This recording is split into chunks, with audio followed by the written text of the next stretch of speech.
大家好，歡迎嚟到蜜菇的童話。今次為大家帶嚟嘅故事叫做烏龜巴士。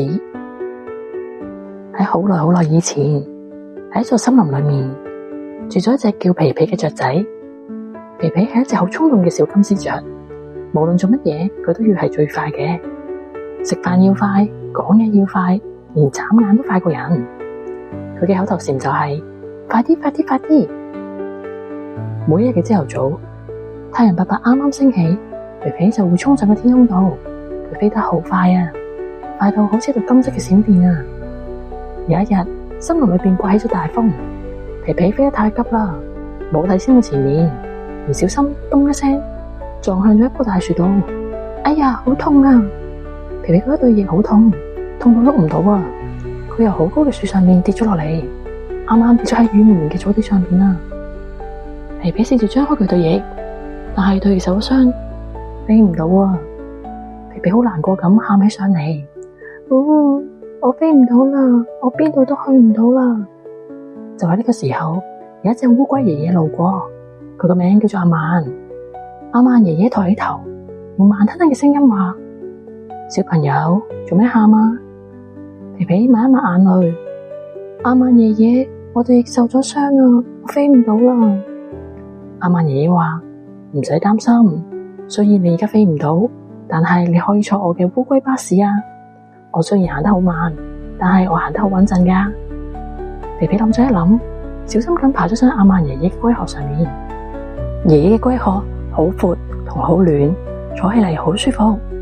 於是烏龜巴士出發啦，一步、兩步、三步、四步，阿曼爺爺行得真係好慢啊！起初皮皮好心急噶，阿曼爺爺，你可唔可以快啲啊？阿曼爺爺話：慢慢行先可以睇得清楚啲嘛。皮皮安靜落嚟，望向一邊，佢好驚訝咁睜大對眼啊！因為以前飛得太快，皮皮從來都冇發現，原來地面上面有好多好靚嘅嘢啊！佢睇到路邊有一朵紫色嘅小牽牛花，上面掛住一粒閃亮亮嘅露珠，好似寶石一樣發光。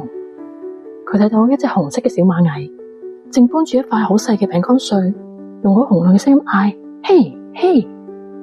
佢又聞到泥土嘅香味，呢個係佢喺天空度聞唔到嘅味道啊！皮皮好開心咁話：哇，原來慢慢行可以睇到咁多唔同嘅風景噶！阿曼爺爺載住皮皮穿過草地，繞過小溪，陽光暖暖咁照喺佢哋嘅身上面。阿曼爺爺嘅腳步好似搖籃一樣，皮皮覺得好安心好舒服啊！慢慢咁，佢嘅眼皮越嚟越重，越嚟越重。佢喺阿曼爺爺龜背上面瞓着咗啊，仲發咗一個好開心嘅夢啊！過咗幾日，皮皮對翼好返啊，佢又飛上天空度啦。但係皮皮唔再好似以前咁飛得咁快啦。有時候佢會故意飛得慢啲，或者停喺阿曼爺爺嘅背脊上面，陪住佢一齊慢慢散步。因為皮皮知道，雖然飛得高可以令佢睇到遠處嘅風景，但係只有慢慢咁行，先可以留意到身邊美麗嘅事物。喺呢個節奏急速嘅年代，你又有幾耐冇慢落嚟，留意身邊發生嘅事呢？係時候停落嚟，發掘身邊美好嘅事物啦。